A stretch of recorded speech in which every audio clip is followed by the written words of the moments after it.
मैं जदों भी नहाउण जांदी कोई मैनूं लुक के देखदा सी।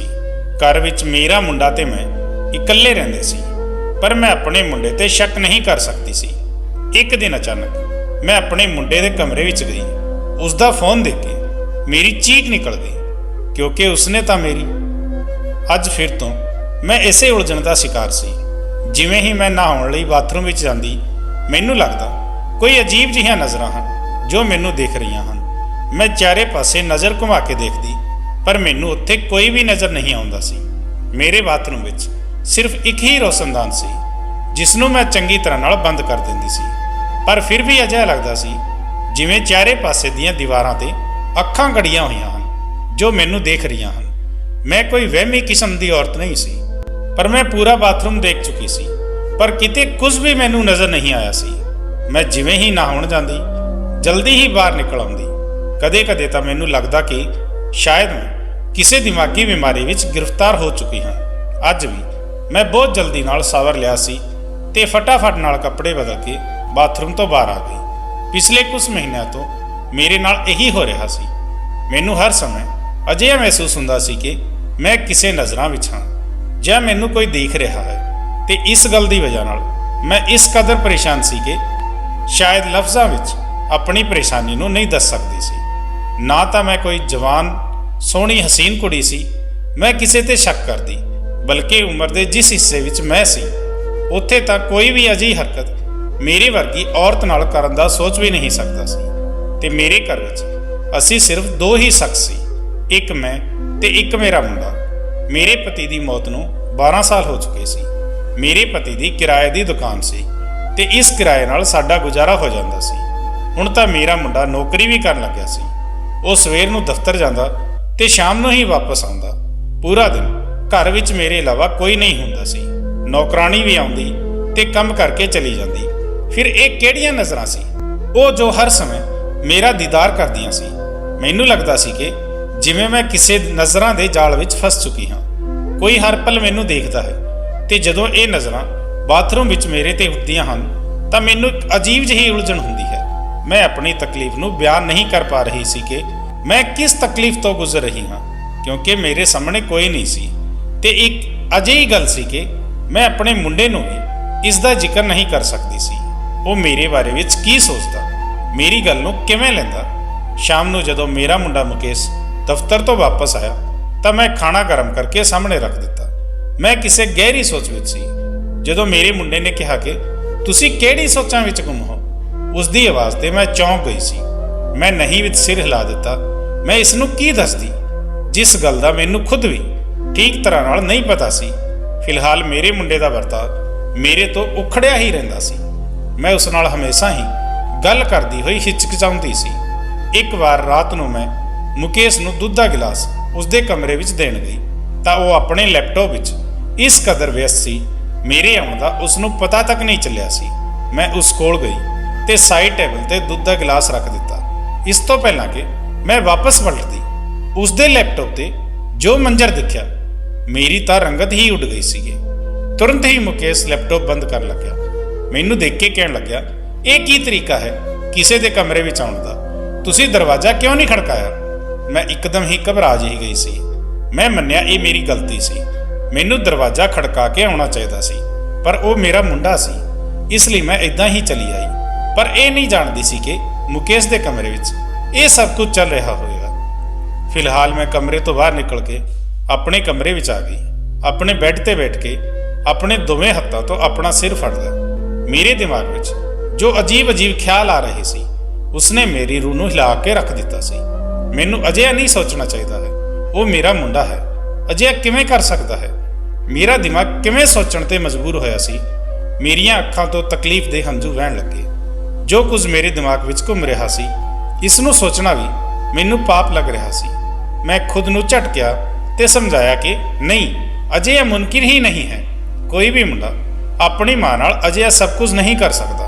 मुंडे इस उम्र विच अजिही गलत चीज़ देख लेंदे हन, पर इसका मतलब वो नहीं है जो मैं सोच रही हूँ। बहुत मुश्किल नाल मैं खुद नूं नॉर्मल किया सी।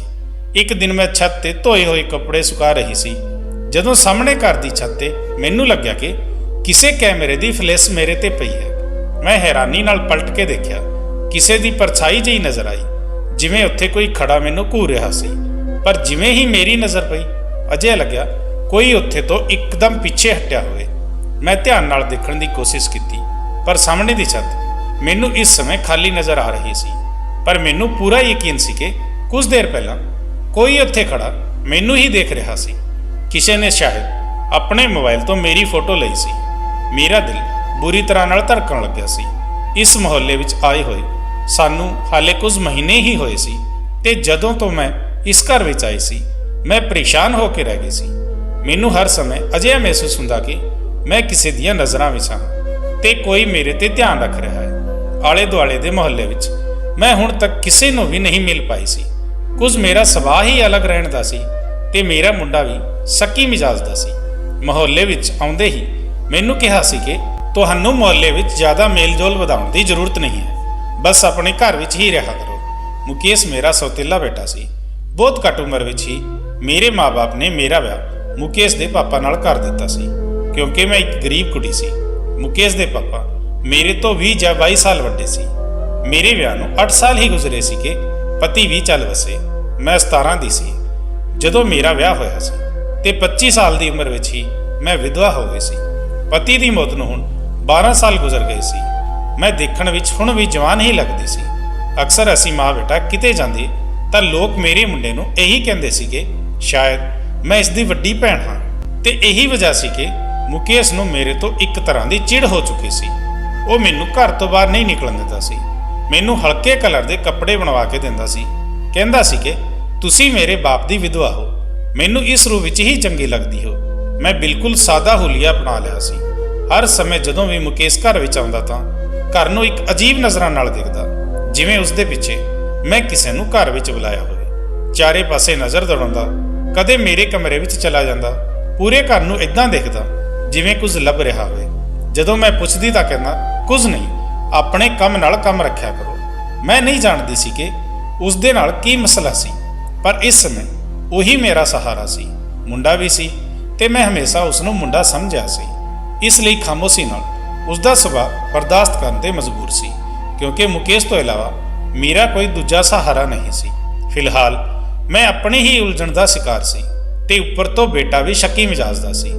ਹੁਣੇ ਮੈਂ ਇਹ ਮਾਮਲਾ ਹੱਲ ਵੀ ਨਹੀਂ ਕਰ ਪਾਈ ਸੀ ਕਿ ਇੱਕ ਨਵੀਂ ਮੁਸੀਬਤ ਆ ਗਈ ਸੀ ਕਿ ਬਰਾਬਰ ਵਾਲੀ ਛੱਤ ਤੋਂ ਕੋਈ ਮੈਨੂੰ ਦੇਖਦਾ ਸੀ ਤੇ ਮੇਰੀ ਤਸਵੀਰ ਵੀ ਲਈ ਸੀ। ਕਿਤੇ ਇਹੀ ਸ਼ਖਸ ਮੈਨੂੰ ਬਾਥਰੂਮ ਵਿੱਚ ਮੇਰੇ ਦਿਮਾਗ ਵਿੱਚ ਆਉਣ ਲੱਗਿਆ। ਇਸ ਨਵੀਂ ਸੋਚ ਨੇ ਮੈਨੂੰ ਫਿਰ ਤੋਂ ਪਰੇਸ਼ਾਨੀ ਵਿੱਚ ਪਾ ਦਿੱਤਾ ਸੀ। ਮੈਂ ਫਿਰ ਤੋਂ ਖੁਦ ਨੂੰ ਝੂਠੀ ਤਸੱਲੀ ਦਿੱਤੀ ਸੀ, ਕਿਉਂਕਿ ਮੈਂ ਬਾਥਰੂਮ ਦਾ ਕੋਨਾ-ਕੋਨਾ ਦੇਖ ਚੁੱਕੀ ਸੀ। ਕਿਤੇ ਨਾ ਤਾਂ ਕੋਈ ਕੈਮਰਾ ਲੱਗਿਆ ਸੀ, ਨਾ ਹੀ ਕੋਈ ਅਜਿਹਾ ਸੁਰਾਖ ਸੀ ਕਿ ਕੋਈ ਝਾਕ ਸਕੇ। ਜੋ ਵੀ ਸੀ, ਪਰ ਜਿਉਂ ਕਿਸੇ ਦਾ ਛੱਤ ਤੇ ਮੈਨੂੰ ਦੇਖਣਾ ਇੱਕ ਗਲਤ ਹਰਕਤ ਹੀ ਸੀ। ਇੱਕ ਵਾਰ ਮੇਰੇ ਘਰ ਦੇ ਦਰਵਾਜ਼ੇ ਤੇ ਦਸਤਕ ਹੋਈ। ਮੈਂ ਇਸ ਸਮੇਂ ਰਸੋਈ ਵਿੱਚ ਖਾਣਾ ਬਣਾਉਣ ਵਿੱਚ ਵਿਅਸਤ ਸੀ, ਕਿਉਂਕਿ ਮੁਕੇਸ਼ ਦੇ ਦਫ਼ਤਰ ਤੋਂ ਆਉਣ ਦਾ ਸਮਾਂ ਸੀ। ਮੈਨੂੰ ਲੱਗਿਆ ਸ਼ਾਇਦ ਉਹ ਆ ਗਿਆ ਹੈ, ਪਰ ਮੈਂ ਜਿਵੇਂ ਹੀ ਦਰਵਾਜ਼ਾ ਖੋਲ੍ਹਿਆ ਤਾਂ ਇੱਕ 28 ਸਾਲ ਦਾ ਨੌਜਵਾਨ ਮੇਰੇ ਸਾਹਮਣੇ ਖੜਾ ਸੀ। ਤਕਰੀਬਨ ਮੁਕੇਸ਼ ਦੀ ਉਮਰ ਦਾ ਹੀ ਸੀ। ਮੈਨੂੰ ਦੇਖ ਕੇ ਮੁਸਕਰਾਉਣ ਲੱਗਿਆ।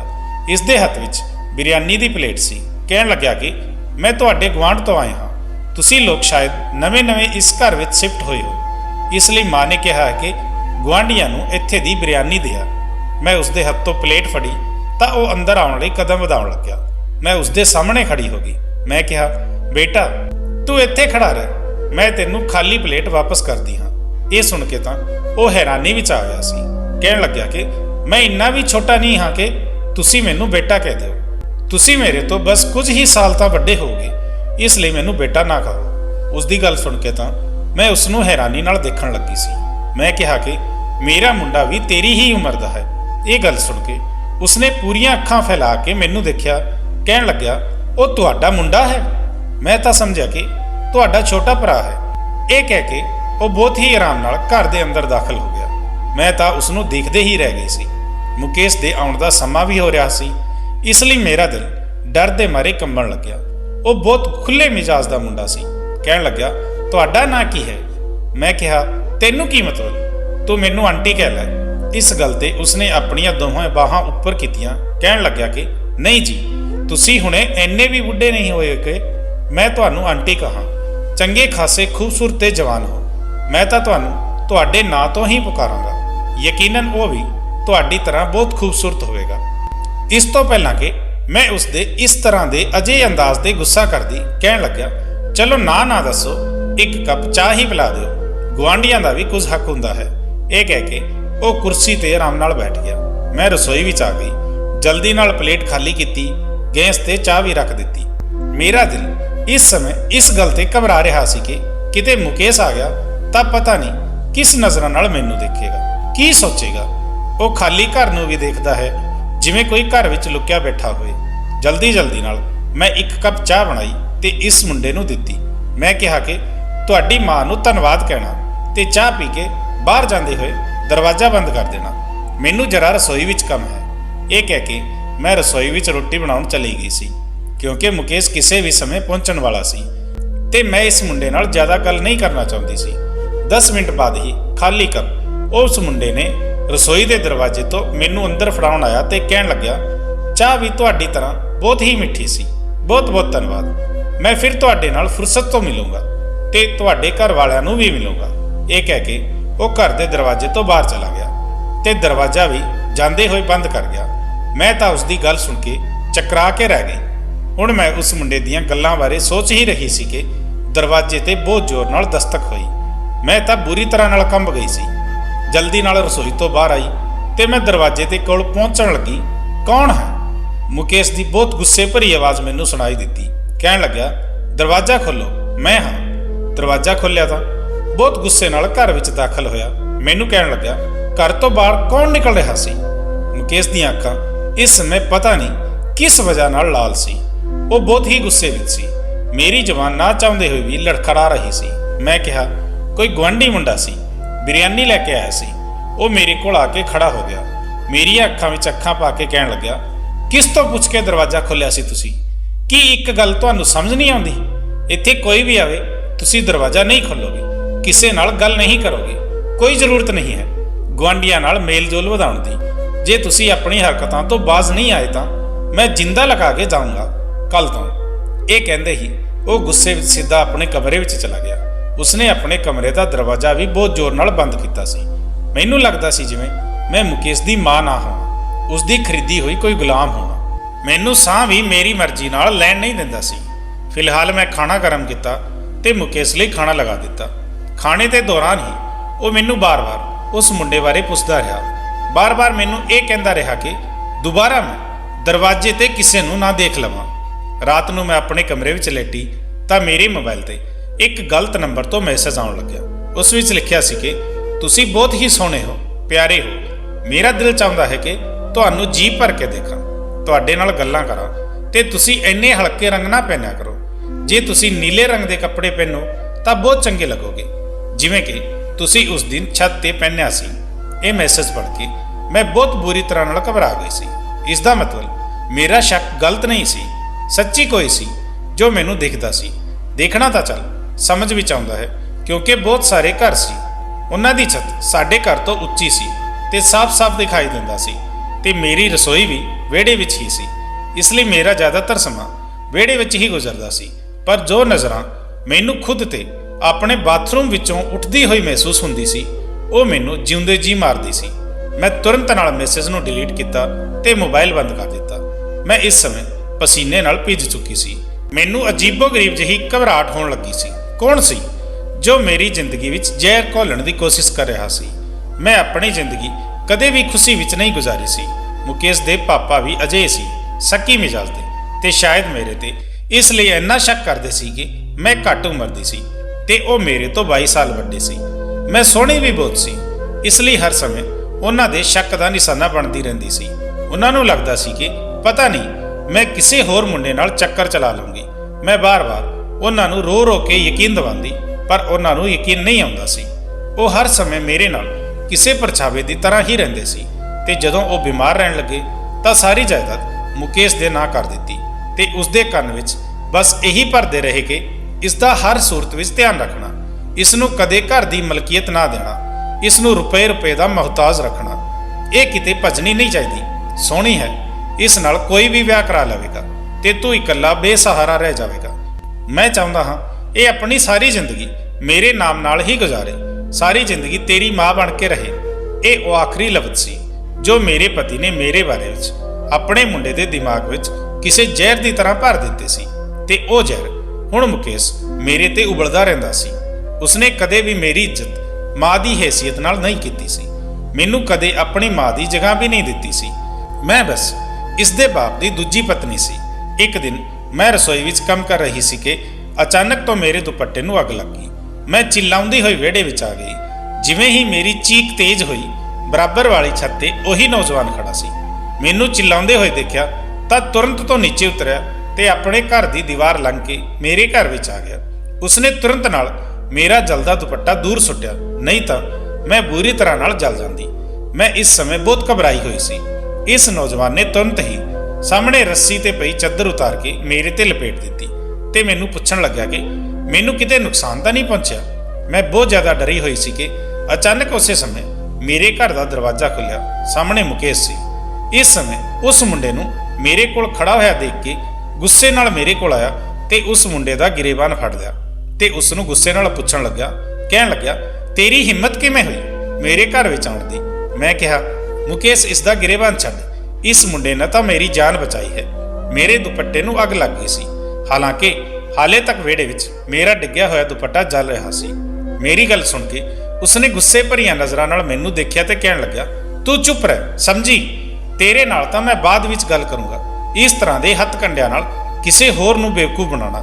ਮੈਨੂੰ ਇਹ ਕਹਿ ਕੇ ਉਸ ਮੁੰਡੇ ਦਾ ਗਿਰੇਬਾਨ ਫੜੇ ਹੋਏ ਉਸ ਨੂੰ ਝੰਜੋੜਨ ਲੱਗਿਆ, ਕਹਿਣ ਲੱਗਿਆ, ਤੂੰ ਜਿਸ ਮਕਸਦ ਦੇ ਲਈ ਇੱਥੇ ਆਉਂਦਾ ਹੈ ਨਾ, ਮੈਂ ਉਹ ਕਦੇ ਪੂਰਾ ਨਹੀਂ ਹੋਣ ਦੇਵਾਂਗਾ। ਮੈਂ ਕਿਹਾ, ਮੁਕੇਸ਼ ਤੂੰ ਗਲਤ ਸਮਝ ਰਿਹਾ ਹੈ। ਮੈਂ ਮਾਂ ਹਾਂ ਤੇਰੀ, ਕਿਉਂ ਮੈਨੂੰ ਇਹਨਾਂ ਗੱਲਾਂ ਨਾਲ ਜਲੀਲ ਕਰ ਰਿਹਾ ਹੈ? ਮੈਂ ਰੋਣ ਲੱਗੀ। ਉਸ ਮੁੰਡੇ ਨੇ ਇੱਕ ਝਟਕੇ ਨਾਲ ਆਪਣਾ ਗਿਰੇਬਾਨ ਮੁਕੇਸ਼ ਤੋਂ ਛੁਡਾਇਆ ਤੇ ਕਹਿਣ ਲੱਗਿਆ ਕਿ ਮੈਂ ਇਨਸਾਨੀਅਤ ਦੇ ਨਾਤੇ ਤੇ ਆਇਆ ਸੀ। ਉਹਨਾਂ ਦਾ ਦੁਪੱਟਾ ਜਲ ਰਿਹਾ ਸੀ, ਉਹਨਾਂ ਨੂੰ ਅੱਗ ਲੱਗ ਸਕਦੀ ਸੀ। ਮੇਰਾ ਹੋਰ ਕੀ ਮਕਸਦ ਹੋ ਸਕਦਾ ਹੈ? ਆਪਣੀ ਘਟੀਆ ਸੋਚ ਆਪਣੀ ਹੱਦ ਤੱਕ ਹੀ ਰੱਖ ਤਾਂ ਸਹੀ ਹੋਵੇਗਾ। ਮੁਕੇਸ਼ ਉਸ ਮੁੰਡੇ ਨੂੰ ਕਹਿਣ ਲੱਗਿਆ ਕਿ ਕਿਉਂ, ਇਹ ਤੇਰੀ ਮਾਂ ਲੱਗਦੀ ਹੈ? ਕਿਉਂ ਆਇਆ ਸੀ ਇੱਥੇ ਇਹਨਾਂ ਨੂੰ ਬਚਾਉਣ? ਦੁਪੱਟਾ ਜਲ ਰਿਹਾ ਸੀ ਤਾਂ ਜਲਣ ਦਿੰਦਾ, ਤੈਨੂੰ ਕੀ ਤਕਲੀਫ ਸੀ? ਇਹ ਸੁਣ ਕੇ ਮੈਂ ਹੈਰਾਨੀ ਨਾਲ ਮੁਕੇਸ਼ ਵੱਲ ਦੇਖ ਰਹੀ ਸੀ। ਮਤਲਬ ਕਿ ਉਸ ਨੂੰ ਕੋਈ ਫਰਕ ਹੀ ਨਹੀਂ ਪੈਂਦਾ ਸੀ ਕਿ ਮੈਂ ਜੀਵਾਂ ਜਾਂ ਮਰ ਜਾਵਾਂ। ਉਹ ਮੁੰਡਾ ਕਹਿਣ ਲੱਗਿਆ ਕਿ ਇਹ ਮੇਰੀ ਕੁਝ ਵੀ ਹੈ ਜਾਂ ਨਹੀਂ, ਮੈਂ ਨਹੀਂ ਜਾਣਦਾ, ਪਰ ਜੇ ਉਹਨਾਂ ਨੂੰ ਕੋਈ ਵੀ ਨੁਕਸਾਨ ਪਹੁੰਚਾਏਗਾ ਤੇ ਮੈਂ ਜੇ ਦੇਖੂੰਗਾ ਤਾਂ ਮੈਂ ਜ਼ਰੂਰ ਉਹਨਾਂ ਨੂੰ ਬਚਾਉਣ ਆਉਂਗਾ। ਤੇਰੇ ਤੋਂ ਜੋ ਹੁੰਦਾ ਹੈ ਕਰ ਲੈਣਾ। ਇਹ ਕਹਿਣਾ ਸੀ ਕਿ ਮੁਕੇਸ਼ ਨੇ ਉਸਦੇ ਮੂੰਹ ਤੇ ਥੱਪੜ ਮਾਰ ਦਿੱਤਾ। ਇਸ ਮੁੰਡੇ ਨੇ ਵੀ ਆਪਣਾ ਹੱਥ ਨਹੀਂ ਰੋਕਿਆ ਸੀ। ਦੋਵੇਂ ਹੀ ਗੁੱਸੇ ਨਾਲ ਲਾਲ ਹੋ ਚੁੱਕੇ ਸੀ। ਇਹ ਦੇਖ ਕੇ ਤਾਂ ਮੈਂ ਪਰੇਸ਼ਾਨ ਹੋ ਕੇ ਰਹਿ ਗਈ ਸੀ। ਬਹੁਤ ਮੁਸ਼ਕਿਲ ਨਾਲ ਮੈਂ ਦੋਵਾਂ ਨੂੰ ਪਿੱਛੇ ਹਟਾਇਆ, ਉਸ ਮੁੰਡੇ ਦੇ ਅੱਗੇ ਹੱਥ ਜੋੜੇ ਕਿ ਤੂੰ ਜਾ ਇੱਥੇ ਤੋਂ। ਉਹ ਮੁੰਡਾ ਮੁਕੇਸ਼ ਨੂੰ ਬੋਲਦਾ ਹੋਇਆ ਦਰਵਾਜ਼ੇ ਤੋਂ ਜਾਣ ਦੀ ਬਜਾਏ ਇਸ ਦੀਵਾਰ ਤੋਂ ਲੰਘ ਕੇ ਵਾਪਸ ਗਿਆ ਸੀ। ਇਹ ਦੇਖ ਕੇ ਮੁਕੇਸ਼ ਬਹੁਤ ਅਜੀਬ ਅੰਦਾਜ਼ ਨਾਲ ਮੇਰੇ ਕੋਲ ਆਇਆ, ਮੇਰੀਆਂ ਦੋਹੇ ਬਾਹਾਂ ਫੜ ਲਿਆ ਤੇ ਕਹਿਣ ਲੱਗਾ, ਤਾਂ ਇੱਥੋਂ ਬੁਲਾਉਂਦੀ ਹੈ ਤੂੰ ਆਪਣੇ ਆਸਕ ਨੂੰ? ਫਿਰ ਕਹਿਣ ਲੱਗਿਆ ਕਿ ਜੋ ਤੂੰ ਚਾਹੁੰਦੀ ਹੈ ਮੈਂ ਹੁਣ ਨਹੀਂ ਦੇਵਾਂਗਾ, ਮੈਂ ਤੇਰਾ ਗਲਾ ਦਬਾ ਦਊਂਗਾ, ਤੈਨੂੰ ਮਾਰ ਕੇ ਦਫਨਾ ਦਊਂਗਾ, ਪਰ ਇਹ ਗੱਲ ਨਾ ਸਮਝਣਾ ਕਿ ਤੈਨੂੰ ਛੱਡ ਦਊਂਗਾ। ਉਹ ਤਾਂ ਜਿਵੇਂ ਸਾਰੀ ਤਮੀਜ਼ ਹੀ ਭੁੱਲ ਗਿਆ ਸੀ। ਇਸ ਦੇ ਬਾਅਦ ਮੁਕੇਸ਼ ਘਰ ਦੇ ਬਾਹਰ ਜਿੰਦਾ ਲਗਾ ਕੇ ਜਾਣ ਲੱਗਿਆ। ਉਸਨੇ ਬਰਾਬਰ ਘਰ ਦੀ ਦੀਵਾਰ ਤੇ ਕਰੰਟ ਦੀਆਂ ਤਾਰਾਂ ਲਗਾ ਦਿੱਤੀਆਂ ਤਾਂ ਕਿ ਕੋਈ ਵੀ ਘਰ ਵਿੱਚ ਨਾ ਆ ਸਕੇ। ਰਾਤ ਨੂੰ ਮੇਰੇ ਮੋਬਾਈਲ ਤੇ ਇੱਕ ਅਜਿਹਾ ਮੈਸੇਜ ਆਇਆ ਕਿ ਮੇਰੇ ਹੋਸ਼ ਉੱਡ ਗਏ। ਇਸ ਮੈਸੇਜ ਵਿੱਚ ਲਿਖਿਆ ਸੀ ਕਿ ਬਾਥਰੂਮ ਵਿੱਚ ਆਓ, ਮੈਂ ਤੁਹਾਨੂੰ ਦੇਖਣਾ ਚਾਹੁੰਦਾ ਹਾਂ। ਇਹ ਸੁਣ ਕੇ ਮੇਰੇ ਹੋਸ਼ ਉੱਡ ਗਏ ਸੀ। ਹੁਣ ਤੱਕ ਮੈਂ ਇਹੀ ਸਮਝ ਰਹੀ ਸੀ ਕਿ ਸ਼ਾਇਦ ਇਹ ਮੇਰਾ ਵਹਿਮ ਹੈ ਕਿ ਕਿਸੇ ਨੇ ਮੈਨੂੰ ਬਾਥਰੂਮ ਵਿੱਚੋਂ ਦੇਖਿਆ ਹੈ, ਪਰ ਇਹ ਸ਼ੱਕ ਮੇਰਾ ਵਹਿਮ ਨਹੀਂ ਸੀ। ਕੌਣ ਸੀ ਉਹ ਸ਼ਖਸ? ਮੇਰਾ ਦਿਲ ਬੈਠਣ ਲੱਗਾ ਸੀ। ਮੈਂ ਮੋਬਾਈਲ ਬੰਦ ਕਰਕੇ ਰੱਖ ਦਿੱਤਾ, ਪਰ ਫਿਰ ਵੀ ਮੈਨੂੰ ਪੂਰੀ ਰਾਤ ਨੀਂਦ ਨਹੀਂ ਆਈ। ਮੈਂ ਜਾਗਦੀ ਰਹੀ। ਸਵੇਰੇ ਜਦੋਂ ਮੇਰੀ ਨੌਕਰਾਣੀ ਆਈ ਤਾਂ ਮੈਂ ਬੁਖਾਰ ਵਿੱਚ ਪਈ ਸੀ। ਮੈਂ ਉਸ ਦੀਆਂ ਮਿੰਨਤਾਂ ਕੀਤੀਆਂ ਕਿ ਉਹ ਇੱਕ ਰਾਤ ਮੇਰੇ ਕੋਲ ਰੁਕ ਜਾਵੇ, ਮੈਂ ਬਿਮਾਰ ਹਾਂ, ਕੋਈ ਖਿਆਲ ਰੱਖਣ ਵਾਲਾ ਨਹੀਂ ਹੈ। ਉਹ ਮੇਰੀ ਗੱਲ ਸੁਣ ਕੇ ਮੰਨ ਗਈ। ਰਾਤ ਹੋਈ, ਮੁਕੇਸ਼ ਦੇ ਆਉਣ ਦਾ ਸਮਾਂ ਹੋਇਆ ਤਾਂ ਮੈਂ ਨੌਕਰਾਣੀ ਨੂੰ ਆਪਣੇ ਕਮਰੇ ਵਿੱਚ ਲੁਕਾ ਲਿਆ। ਮੈਂ ਨਹੀਂ ਚਾਹੁੰਦੀ ਸੀ ਕਿ ਮੁਕੇਸ਼ ਨੂੰ ਇਸ ਗੱਲ ਦਾ ਪਤਾ ਲੱਗੇ ਕਿ ਘਰ ਵਿੱਚ ਮੇਰੇ ਇਲਾਵਾ ਕੋਈ ਹੋਰ ਵੀ ਹੈ। ਮੈਂ ਮੁਕੇਸ਼ ਨੂੰ ਖਾਣਾ ਦਿੱਤਾ ਤੇ ਆਪਣੇ ਕਮਰੇ ਵਿੱਚ ਜਾਂਦੇ ਹੀ ਕਮਰੇ ਦੀ ਲਾਈਟ ਬੰਦ ਕਰ ਦਿੱਤੀ ਤੇ ਖੁਦ ਕਮਰੇ ਵਿੱਚ ਲੁਕ ਗਈ, ਕਿਉਂਕਿ ਜੋ ਕੋਈ ਵੀ ਸੀ ਉਹ ਮੇਰੇ ਕਮਰੇ ਵਿੱਚ ਆ ਕੇ ਮੈਨੂੰ ਦੇਖਦਾ ਸੀ। ਬਾਥਰੂਮ ਵਿੱਚ ਕੋਈ ਕੈਮਰਾ ਨਹੀਂ ਸੀ। ਮੈਂ ਆਪਣੀ ਨੌਕਰਾਣੀ ਨੂੰ ਚੱਦਰ ਨਾਲ ਲਪੇਟ ਦਿੱਤਾ ਤੇ ਉਸ ਨੂੰ ਬਾਥਰੂਮ ਜਾਣ ਲਈ ਕਿਹਾ। ਉਹ ਬਾਥਰੂਮ ਚਲੀ ਗਈ। ਮੈਂ ਆਪਣੇ ਕਮਰੇ ਦੇ ਪਰਦਿਆਂ ਦੇ ਪਿੱਛੇ ਲੁਕ ਗਈ। ਕੁਝ ਦੇਰ ਬਾਅਦ ਇਹੀ ਹੋਇਆ ਸੀ। ਮੇਰੇ ਕਮਰੇ ਦਾ ਦਰਵਾਜ਼ਾ ਬਹੁਤ ਹੌਲੀ-ਹੌਲੀ ਨਾਲ ਖੁੱਲਿਆ ਸੀ। ਇੱਕ ਸ਼ਖਸ ਖੁਦ ਦੇ ਚਾਦਰ ਲਪੇਟੇ ਮੇਰੇ ਕਮਰੇ ਵਿੱਚ ਦਾਖਲ ਹੋਇਆ ਤੇ ਪਹਿਲਾਂ ਬਾਥਰੂਮ ਦੇ ਛੋਟੇ ਜਿਹੇ ਸੁਰਾਖ ਵਿੱਚੋਂ ਬਾਥਰੂਮ ਦੇ ਅੰਦਰ ਝਾਕਣ ਲੱਗਿਆ। ਮੈਂ ਤੁਰੰਤ ਪਰਦੇ ਤੋਂ ਬਾਹਰ ਨਿਕਲੀ ਤੇ ਪਿੱਛੇ ਤੋਂ ਇਸ ਸ਼ਖਸ ਨੂੰ ਦਬੋਚ ਲਿਆ ਤੇ ਸ਼ੋਰ ਮਚਾ ਦਿੱਤਾ। ਉਹ ਸ਼ਖਸ ਮੈਨੂੰ ਹਨੇਰੇ ਵਿੱਚ ਨਜ਼ਰ ਤਾਂ ਨਹੀਂ ਆ ਰਿਹਾ ਸੀ, ਪਰ ਉਹ ਮੈਨੂੰ ਆਪਣੇ ਆਪ ਤੋਂ ਛੁਡਵਾ ਰਿਹਾ ਸੀ। ਚੋਰ ਦੀ ਆਵਾਜ਼ ਨਾਲ ਮੁਕੇਸ਼ ਮੇਰੇ ਕਮਰੇ ਵਿੱਚ ਆ ਗਿਆ। ਜਿਵੇਂ ਹੀ ਲਾਈਟ ਜਲਾਈ, ਨੌਕਰਾਨੀ ਵੀ ਬਾਥਰੂਮ ਤੋਂ ਬਾਹਰ ਨਿਕਲ ਆਈ। ਸਾਹਮਣੇ ਖੜੇ ਸ਼ਖਸ ਨੂੰ ਦੇਖ ਕੇ ਮੇਰੇ ਹੋਸ਼ ਉੱਡ ਗਏ। ਉਹ ਤਾਂ ਮੇਰਾ ਪਹਿਲਾ ਪਤੀ ਸੀ, ਜਿਸ ਨਾਲ ਮੇਰਾ ਬਚਪਨ ਵਿੱਚ ਹੀ ਵਿਆਹ ਹੋਇਆ ਸੀ, ਪਰ ਉਹ ਵਿਆਹ ਦੇ ਬਾਅਦ ਮੈਨੂੰ ਛੱਡ ਕੇ ਚਲਾ ਗਿਆ ਸੀ। ਫਿਰ ਪਤਾ ਲੱਗਿਆ ਉਸਨੇ ਕਿਸੇ ਹੋਰ ਨਾਲ ਵਿਆਹ ਕਰਾ ਲਿਆ ਹੈ, ਮੈਨੂੰ ਵੀ ਤਲਾਕ ਦੇ ਦਿੱਤਾ ਹੈ। ਇਸ ਨੂੰ ਇੱਥੇ ਦੇਖ ਕੇ ਮੈਨੂੰ ਹੈਰਾਨੀ ਹੋਈ ਸੀ ਤਾਂ ਦੱਸਣ ਲੱਗਿਆ ਕਿ ਉਸ ਨੂੰ ਇੱਕ ਦੂਜੀ ਕੁੜੀ ਪਸੰਦ ਸੀ, ਇਸ ਲਈ ਉਸਨੇ ਉਸ ਨਾਲ ਵਿਆਹ ਕਰਾ ਲਿਆ ਸੀ। ਮੈਨੂੰ ਵੀ ਤਲਾਕ ਦੇ ਦਿੱਤਾ ਸੀ, ਪਰ ਵਿਆਹ ਦੇ ਚੰਦ ਸਾਲ ਬਾਅਦ ਹੀ ਉਸ ਕੁੜੀ ਦੀ ਮੌਤ ਹੋ ਗਈ ਤੇ ਇਸ ਸ਼ਖਸ ਨੇ ਦੂਜਾ ਵਿਆਹ ਨਹੀਂ ਕੀਤਾ। ਆਪਣੇ ਮੁੰਡੇ ਨੂੰ ਵੀ ਇਕੱਲੇ ਹੀ ਪਾਲਿਆ ਹੈ, ਪਰ ਇਸ ਨੇ ਮੈਨੂੰ ਆਪਣੇ ਘਰ ਦੇ ਬਰਾਬਰ ਵਾਲੇ ਘਰ ਵਿੱਚ ਦੇਖਿਆ ਤਾਂ ਇਸ ਨੂੰ ਮੇਰੇ ਬਾਰੇ ਵਿੱਚ ਪਤਾ ਚੱਲ ਗਿਆ ਤਾਂ ਇਸ ਨੂੰ ਅਫਸੋਸ ਹੋਣ ਲੱਗਿਆ। ਉਹ ਮੈਨੂੰ ਅਪਣਾਉਣਾ ਚਾਹੁੰਦਾ ਸੀ ਤੇ ਇਸ ਮਾਮਲੇ ਵਿੱਚ ਕਈ ਵਾਰ ਮੁਕੇਸ਼ ਨਾਲ ਗੱਲ ਵੀ ਕਰ ਚੁੱਕਿਆ ਸੀ, ਪਰ ਮੁਕੇਸ਼ ਨਹੀਂ ਮੰਨਿਆ। ਇਸ ਲਈ ਉਸਨੇ ਆਪਣੇ ਮੁੰਡੇ ਨੂੰ ਸਾਡੇ ਘਰ ਭੇਜਣਾ ਚਾਹਿਆ, ਪਰ ਮੁਕੇਸ਼ ਦੀ ਉਸ ਨਾਲ ਵੀ ਲੜਾਈ ਹੋ ਗਈ। ਜਦੋਂ ਵੀ ਮੈਂ ਨਹਾਉਣ ਜਾਂਦੀ, ਦਰਵਾਜ਼ਾ ਬੰਦ ਹੋਣ ਦੀ ਆਵਾਜ਼ ਇਸ ਦੇ ਕਮਰੇ ਦੇ ਬਾਥਰੂਮ ਵਿੱਚ ਜਾਂਦੀ ਸੀ ਤੇ ਉਹ ਦੀਵਾਰ ਲੰਘ ਕੇ ਮੇਰੇ ਕਮਰੇ ਵਿੱਚ ਆ ਜਾਂਦਾ ਸੀ। ਪਹਿਲਾਂ ਇਹ ਦੇਖਿਆ ਕਿ ਕਿਤੇ ਮੈਂ ਜਲਦੀ ਬਾਹਰ ਤਾਂ ਨਹੀਂ ਆ ਜਾਊਂਗੀ। ਫਿਰ ਉਹ ਮੇਰੇ ਮੋਬਾਈਲ ਨੂੰ ਖੋਲ੍ਹ ਕੇ ਇਸ ਵਿੱਚੋਂ ਮੇਰਾ ਨੰਬਰ ਲੈ ਲਿਆ ਤਾਂ ਕਿ ਮੇਰੇ ਨਾਲ ਗੱਲ ਕਰ ਸਕੇ। ਇਹ ਸਭ ਸੁਣ ਕੇ ਇਸ ਸ਼ਖਸ ਨੇ ਮੁਕੇਸ਼ ਦੀਆਂ ਮਿੰਨਤਾਂ ਕੀਤੀਆਂ ਕਿ ਉਹ ਮੇਰੇ ਨਾਲ ਜ਼ੁਲਮ ਨਾ ਕਰੇ ਤੇ ਮੇਰਾ ਵਿਆਹ ਉਸ ਨਾਲ ਕਰਵਾ ਦੇਵੇ, ਪਰ ਮੁਕੇਸ਼ ਨਹੀਂ ਮੰਨਿਆ। ਪਰ ਹੁਣ ਕੁਝ ਦਿਨਾਂ ਬਾਅਦ ਮੁਕੇਸ਼ ਖੁਦ ਮੇਰਾ ਵਿਆਹ ਉਸ ਸ਼ਖਸ ਨਾਲ ਕਰਵਾਉਣਾ ਚਾਹੁੰਦਾ ਹੈ। ਦੋਸਤੋ, ਹੁਣ ਤੁਸੀਂ ਹੀ ਦੱਸੋ ਕਿ ਮੈਨੂੰ ਉਸ ਸ਼ਖਸ ਨਾਲ ਵਿਆਹ ਕਰ ਲੈਣਾ ਚਾਹੀਦਾ ਹੈ ਜਾਂ ਫਿਰ ਮੈਨੂੰ ਮੁਕੇਸ਼ ਨਾਲ ਹੀ ਰਹਿਣਾ ਚਾਹੀਦਾ ਹੈ। ਕਮੈਂਟ ਜ਼ਰੂਰ ਕਰਨਾ।